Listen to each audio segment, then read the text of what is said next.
Oase, obrolan seputar edukasi. Assalamualaikum, Ustaz Taufik. Waalaikumsalam warahmatullahi wabarakatuh. Sehat, Ustaz. Bi khair, alhamdulillah.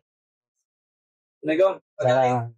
Sehat, Pak Gali. Sehat. Salam. Alhamdulillah sehat. Udah lama nih kita nggak menyapa Sobat Oase nih. Kayaknya penting juga. Alhamdulillah juga Ustaz Taufik kita hadir di sini. Jazakallah khairan, Ustaz. Dan hadir di kesempatan yang baik ini. Kemudian juga Pak Gali. Jazakallah khairan, Pak Gali. Ya, hadir di kesempatan yang baik ini. Kita ingin beberapa waktu ke depan ini diskusi, Pak. Ada sebuah Isu ya. topik yang sangat menarik nih menurut kita nih ya. Temanya apa itu? Temanya tentang program pengabdian. Oh, Ya, ini kan udah lama nih sebenarnya program-program ini arah terjadi di pondok-pondok pesantren. Nah, kita coba ulas dari segi hukum yang berlaku di negara kita, kemudian kebermanfaatannya itu bagaimana sih sebenarnya. Ya, siap? Ustaz, Bismillah, insyaallah. Pak Gali siap? insya Allah. Mungkin gak usah topik dulu kali ya. Kan beliau ini pengalamannya sebagai kepala sekolah sudah Melalang buana ya. malang melintang kemana-mana beliau. Sejauh mata memandang. Siap. Nah, sejauh pengalaman Ustaz sebagai kepala sekolah memimpin sebuah lembaga pendidikan, ada nggak Ustaz pengalaman Ustaz terkait program pengabdian? Barangkali bisa disampaikan, bisa untuk hal-hal yang bermanfaat untuk siswa. Baik. Silakan Ustaz. Bismillah, alhamdulillah, wassalatu wassalamu ala Rasulullah. Terkait dengan program pengabdian atau dengan bahasa lainnya di pesantren itu sebut dengan program khidmah.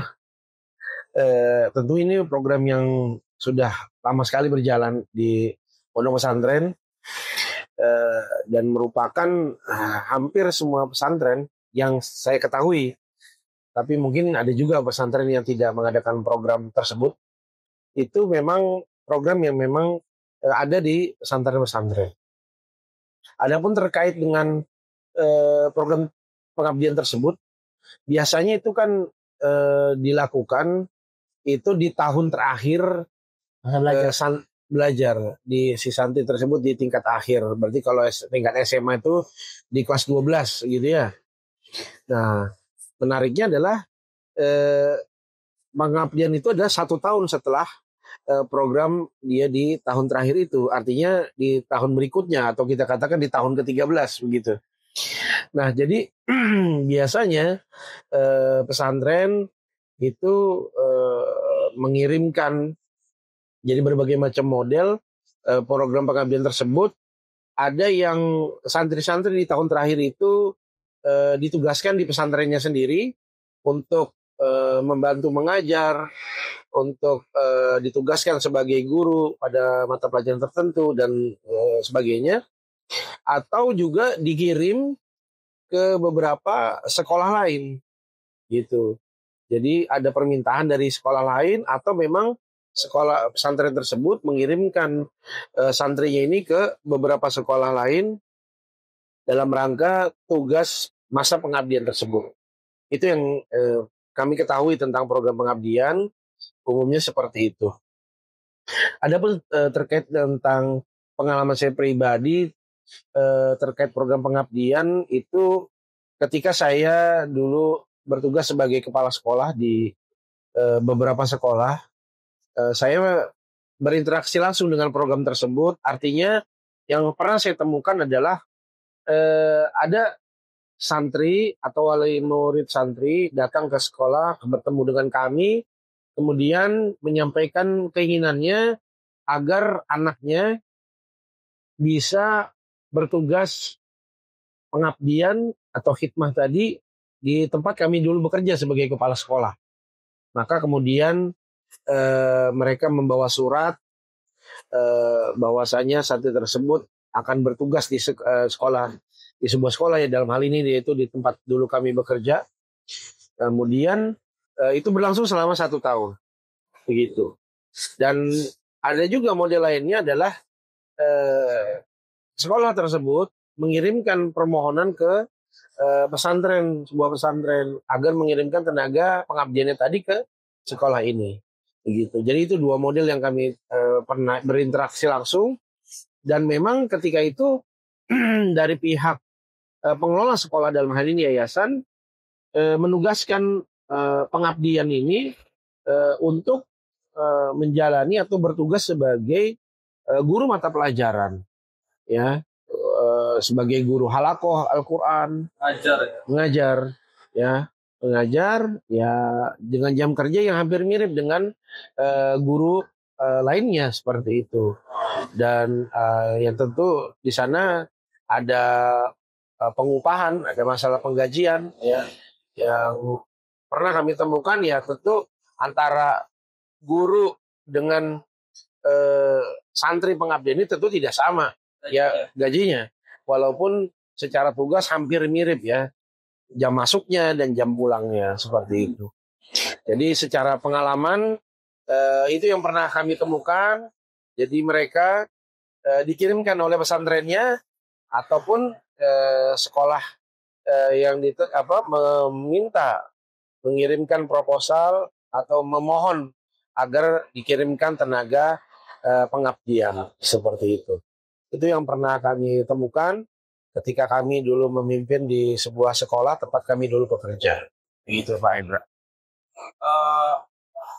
Menurut Ustadz nih, tadi kan sudah dijelaskan dan beberapa kasus tentang kemasalahan atau sistem program pengabdian ya Ustadz, ya, yang Ustadz pengalamannya di sana. Nah, menurut Ustadz, program pengabdian ini bermanfaat nggak Ustadz dari untuk siswanya gitu Ustadz? Ada sisi positifnya nggak? Tentu, menurut Anda program pengabdian itu programnya sangat bermanfaat. Yaitu santri tersebut mereka akan mempelajari sekaligus mempraktekkan ilmu yang namanya turuku tadris, metode mengajar. Jadi mereka mempelajari dan sekaligus mempraktekkan ilmu tersebut. Bagaimana mengajar, bagaimana berinteraksi dengan murid. Ya, maka itu ilmu baru buat para santri. Dan tentunya mereka akan mendapatkan pengalaman yang luar biasa dari sisi itu. Kemudian tentunya juga santri ini ketika masa pengabdian di sebuah sekolah ataupun di mahatku tersendiri, dia akan bisa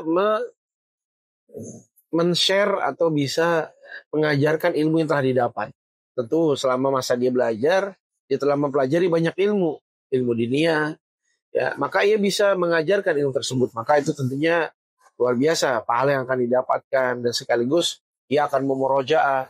Ia juga mengenal dengan dunianya para guru. Bagaimana para guru di sekolah seperti apa, dia akan mengalaminya langsung. Itu sebuah experience yang luar biasa, ya, seperti itu. Sekaligus juga mengajarkan kemandirian dia, layaknya orang yang bekerja di dunia kerja. Dan tentunya banyak sekali tentunya manfaat lainnya yang bisa didapatkan seperti itu.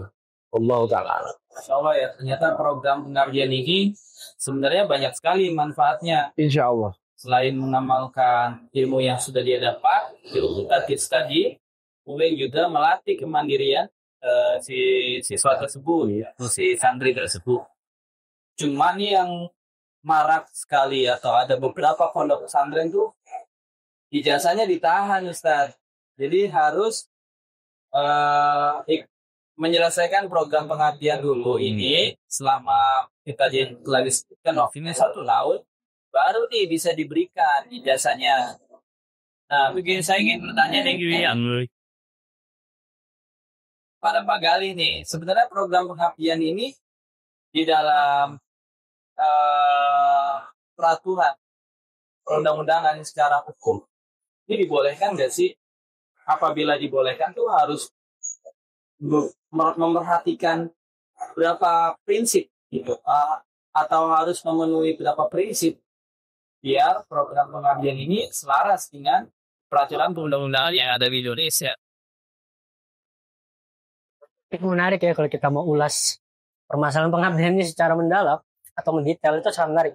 Jadi kita dapat poin-poin, kita catat tuh dari Ustaz Taufik, memang ada manfaatnya. Kita nggak bisa menafikan ada manfaatnya dalam program pengabdian tersebut. Misalnya tadi melatih bentuk pelatihan kemandirian santri, sebelum dia nanti turun praktek kerja dia sudah tahu nih, terbiasa kan akhirnya. Terus bisa jadi juga sarana pembentukan karakter bagi santri kayak gitu. Cuman kalau kita bicara prakteknya, dalam prakteknya ini banyak sekali pelanggaran-pelanggaran yang terjadi, Pak Hendra. Contohnya tadi yang ijazahnya Salah satunya contoh ijazah ditahan. Mungkin kita nggak bahas detail apakah boleh menahan ijazah, karena itu Sohib Oase udah harus nonton video sebelumnya, kita bahas secara detail soal ijazah. Cuma memang nanti akan kita masukkan poin soal ijazah, kenapa ijazah juga nggak boleh gitu ditahan, dokumen-dokumen seperti itu. Praktek ini kan akhirnya terjadi, dan fenomena ini kita nggak bisa pungkiri adanya pelanggaran-pelanggaran. Atau kalau kita bicaranya tuh di sini dilihat ada sekolah atau penyelenggara pendidikan abai terhadap aturan-aturan yang sudah ditetapkan oleh pemerintah. Misalnya kita bicara nanti ada undang-undang Sesdiknas, ternyata pesantren itu ada undang-undangnya. Nah ini mungkin saya nggak tahu ya, apakah para pengelola pesantren sudah membaca secara detail, boleh nggak sih aturan pesantren itu menerapkan pendidikan melebihi masa pendidikan secara formal. Ini juga harus kita catat nantinya, karena nanti di situ ada hak-hak bagi santri agar hak-hak tersebut dipenuhi oleh para penyelenggara pendidikan. Misalnya kalau kita baca di pasal 16 di Undang-Undang Pesantren, Undang-Undang Nomor 18 Tahun 2019, pesantren itu dibolehkan, pendidikan pesantren menjalankan sesuai dengan kekhasannya. Jadi ada ciri khas pesantren itu diperbolehkan. Secara tradisi, kurikulum masing-masing lembaga dengan tujuan membentuk santri yang unggul dan adaptif terhadap perubahan zaman. Hal ini menunjukkan bahwa negara mengakui otonom pesantren. Jadi negara kita tuh memang membolehkan pesantren itu membuat satu kurikulum, tapi tetap harus ada koridor yang ada gitu. Dia nggak boleh keluar dari peraturan perundang-undangan. Salah satunya adalah Undang-Undang Pesantren, Undang-Undang Nomor 18 Tahun 2019. Terus juga kalau kita bicara tadi secara prinsip dasar, pesantren itu nggak boleh keluar dari 4 syarat dan ketentuan untuk menjalankan program pengabdian. Ya ini Betul. Harus memerhatikan 4 syarat, 4 prinsip itu. Iya. Apa aja itu? Nah, ini menarik ya. Misalnya pertama, dalam akadnya itu dia harus bersifat sukarela. Tidak boleh ada paksaan dalam program pengabdian. Kenapa ini menjadi salah satu syarat utama? Karena di situ harusnya ada asas kebebasan berkontrak. Nah, kalau kita bicara hukum perdata nantinya, dibolehkan memang. Tapi ingat, dalam hukum perdata ada asas namanya kebebasan berkontrak. Jadi setiap pihak boleh menentukan apa aja yang harus dicantumkan dalam klausul tersebut. Cuman tetap harus sesuai peraturan perundang-undangan. Nah, salah satunya adalah soal harus sukarela dan nggak boleh ada paksaan. Praktiknya, setiap sekolah pondok pesantren itu memaksakan mau ditulis ataupun tidak tertulis, tapi program ini ada. Nah, seluruh siswa wajib mengikuti program tersebut. Ini sifatnya paksaan, bukan sifat sukarela. Kalau sukarela ditanya, misalnya Pak Hendra kelas 3 di SMA pondok pesantren ABCD. Setelah lulus sekolah, Pak Hendra ditanya, mau nggak kamu ngabdi dengan program kita nih? Ada program pengabdian untuk apa? Tadi pembentukan karakter. Iya. Programnya memang punya manfaat, tapi ingat, jangan melanggar aturan-aturan yang ada seperti itu. Nggak ada paksaan ya, harus sukarela. Pertama, harus sukarela, tidak ada paksaan dari pihak manapun. Karena ketika timbul paksaan dari pihak manapun, ini akan batal demi hukum. Karena dia melanggar hukum, jadi aturannya tidak berlaku seperti itu. Harusnya program itu nggak bisa dijalankan atau diteruskan. Betul. Karena dari awal aja sudah memaksakan. Atau memaksakan kulit. Ya, itu harus punya prinsip ini pertama. Yang kedua, tadi nggak boleh menahan ijazah atau dokumen. Kenapa nggak boleh menahan ijazah? Karena ijazah itu hak yang mutlak. Hak mutlak santri. Jadi ketika santri sudah lulus kelas 3, dia harus langsung dikasih ijazahnya. Nggak boleh ditahan. Sekolah nggak punya hak sama sekali. Oh, ini ijazah kamu saya tahan. Iya, ijazah ditahan ya. Kamu ikut pengabdian dulu ya kan? Iya, umumnya seperti itu. Umumnya seperti itu, Sate. Di pesantren kita tahu. Misalnya yang ada seperti itu. Saya belum lihat ada pesantren yang langsung kasih ijazahnya dia boleh ngabdi. Misalkan dia nggak ikut program pengabdian ini dan ijazahnya ditahan. Allah ta'ala alam. Tapi yang jelas saya pernah menemukan ada case yang seperti itu. Jadi ada seorang santriwati di sebuah sekolah, di sebuah pesantren yang ia harus menanggung penalti tadi dikarenakan ia tidak menyelesaikan program pengabdiannya. Seperti itu. Bahkan biayanya sangat besar, sampai puluhan juta. Seperti itu. Buat menebus ijazah itu. Untuk menebus ijazah tadi karena program pengabdian. Karena tadi dia tidak menyelesaikan kewajiban dia program pengabdian yang sudah dia setujui di awal ketika masuk ke pesantren tadi. Itu yang pernah kami dengar. Insya Allah ya. Prakteknya kan banyak yang menyimpang kan. Tadi aja adanya paksaan. Terus kalau siswa nggak ikut ternyata adanya penalti, suruh bayar Kan juta ya. Jadi kalau nggak menerapkan prinsip-prinsip ini, program pengabdian itu jadi sewenang-wenang dari penyelenggara pendidikan. Ini kan nggak boleh terjadi seharusnya. Jadi ada yang sampai tadi ada denda penalti berupa harus wajib membayar uang, tapi yang umumnya adalah tadi biasanya ijazahnya ditahan. Ya, biasanya ijazah itu akan dikeluarkan kalau dia sudah menyelesaikan program pengabdian tadi. Jadi masuk nih ke prinsip kedua. Ya, Masuk Pak. prinsip kedua, Tadi betul. ijazah nggak boleh Nggak boleh ditahan. Yang ketiga apa nih, Pak? Yang ketiga dia harus transparan dan diatur secara jelas dalam peraturan pondok tersebut. Jadi sebelum pondok ini membuat satu aturan, dia harus punya aturan tertulis dan disosialisasikan kepada para santri dan wali murid sebelumnya. Cuman tetap transparannya ini dia harus tetap mengikuti peraturan perundang-undangan. Nggak boleh transparan menurut saya, menurut Ustaz Taufik misalnya karena kepala sekolah, menurut Pak Hendra karena wakil kepala sekolah, nggak boleh seperti itu. Tetap harus ada aturan peraturan perundang-undangan yang mengikat. Karena dia melekat kan, apalagi soal hak asasi manusia nih, Sat. Kalau kita baca Undang-Undang Hak Asasi Manusia tahun 99, Undang-Undang Nomor 39, itu dijelaskan banyak hak-hak yang melekat pada warga negara dan dilindungi oleh konstitusi kita seperti itu. Terus yang keempat, nah ini yang juga sering terjadi, Pak Hendra, Ustaz Taufik. Tidak mengeksploitasi santri dalam program pengabdian. Prakteknya ini banyak sekali terjadi, Ustaz. Mohon maaf banget teman-teman para penyelenggara pendidikan, mohon maaf nih. Ini prakteknya, ini sering terjadi sekali. Santri dimanfaatkan. Haji mumpung ya. Haji mumpung. Ini mumpung pengabdian. Mumpung pengabdian nih. Kita gaji kecil. Gitu. Alhamdulillah masih gaji misalnya. Ada juga yang nggak digaji. Ada juga yang nggak digaji. Iya. Jadi di santri disuruh ngerjain tugas administrasi yang banyak kan nih. Udah suruh aja tuh santri misalnya. Atau ada halako santri dipegang ya kan, gurunya pas tanggung jawab atau kepala sekolah juga. Ya ada santri ini kita bisa manfaatkan. Bahkan saya pernah ikut rapat di dalam satu sekolah saat saya masih bekerja di suatu instansi pendidikan, itu dia harus dimanfaatkan semanfaat mungkin gitu ketika ada pengabdian, dan itu terjadi gitu. Nah, dalam poin ini yang keempat, santri yang sudah ikut masa pengabdian misalnya, dia tetap harus dibayar sesuai peraturan perundang-undangan di Undang-Undang Ketenagakerjaan kita, Undang-Undang Nomor 13 tahun 2003 yang sebagaimana sudah diubah menjadi Undang-Undang Cipta Kerja Undang-Undang Nomor 6 tahun 2023 seperti itu. Kira-kira 4 poin tersebut lah yang nggak boleh dilanggar sama para penyelenggara pendidikan. Seandainya 4 poin tersebut tidak terpenuhi, satu aja, menurut saya ini pasti akan melanggar. Ya kan? Ketika 4 poin tersebut satu dilanggar, program tersebut akan melanggar hak asasi manusia. Karena tadi program warga negara itu terlindungi dengan hak asasi manusia yang sudah melekat kepada kita sebagai warga negara. Ketika Undang-Undang Dasar 1945 sudah ditetapkan sebagai konstitusi resmi. Kira-kira kayak gitu Pak Yan, sederhananya. Ya, jadi sebenarnya mah program pengabdian ini sebenarnya bagus buat melatih kemakirian, terus semua praktikan ilmu yang sudah dia dapat. Tapi tetap harus memperhatikan 4 prinsip tadi, ya Pak, ya Ustaz ya. Sukarela, tidak ditahan ijazahnya, terus transparan. Yang terakhir tidak mengeksploitasi si santri atau murid tersebut.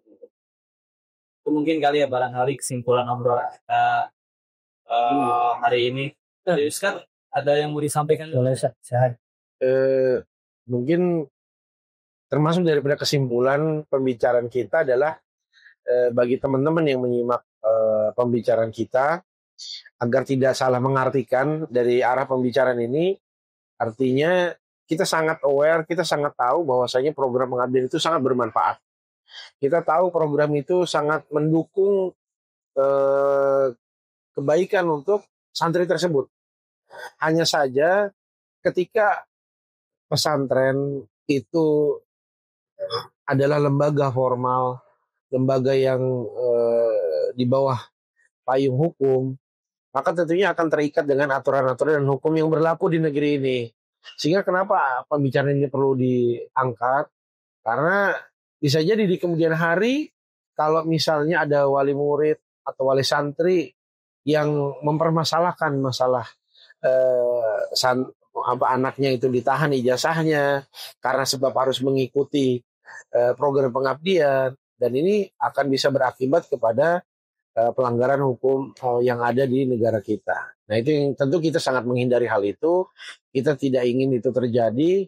Kita sangat mendukung dunia pendidikan, mobil khusus di pesantren itu lebih baik, ya, semakin maju dan seterusnya seperti itu. Mungkin dari Pak Gali ingin menambahkan. Ya. Kalau dari saya tadi hampir selaras ya sama apa yang disampaikan Ustaz Taufik. Kita bukan mau mengelakkan program pengabdian ini atau kita pengen menghilangkan, tidak ada sama sekali, karena kan ini salah satu budaya yang bagus. Cuman tadi tetap harus mengikuti aturan-aturan positif yang sudah berlaku. Contoh, tidak ada paksaan, tidak ada eksploitasi di situ, Tidak menahan ijazah, harus transparan, ya kan? Hal-hal seperti ini harus ditekankan sama para penyelenggara pendidikan, betul, sehingga hak-hak sebagai murid atau hak-hak santri dia tidak diabaikan. Contoh, pendidikan formal kan 3 tahun. Di undang-undang pesantren itu dijelaskan tetap harus mengikuti undang-undang Sisdiknas, bukan mengikuti kemauan pesantren. Walaupun pesantren punya hak juga untuk punya otoritas melakukan kurikulum yang berbeda dengan pendidikan formal. Bukan berarti menambah masa belajar 1 tahun yang tidak ada kejelasan programnya. Bahkan sifatnya seringkali tadi ada paksaan, ada eksploitasi, ada memanfaatkan situasi.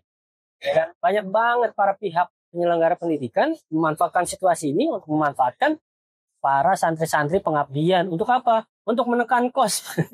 Untuk menekan kos pengeluaran operasional sekolah misalnya. Wah, ini kan nggak baik ya. Ini satu hal yang keliru yang kita harus luruskan hal-hal seperti ini.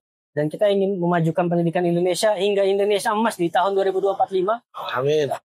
Di 2045, apa iya kita pengen masa generasi emas tapi kita melakukan program pendidikannya tapi nggak mengikuti aturan yang ada. Bahkan sifatnya tadi kita bisa menduga akan adanya unsur-unsur eksploitasi. Nah, jadi kita tidak ingin hal-hal seperti itu. Kira-kira seperti itu kayaknya. Ya, alhamdulillah nih sudah bahas obrolannya, mudah-mudahan satu manfaat soal puasa ya. Insyaallah. Jazakallah khairan. Waktunya satu topik. Kemudian kali sampai kembali di acara Ya, insyaallah.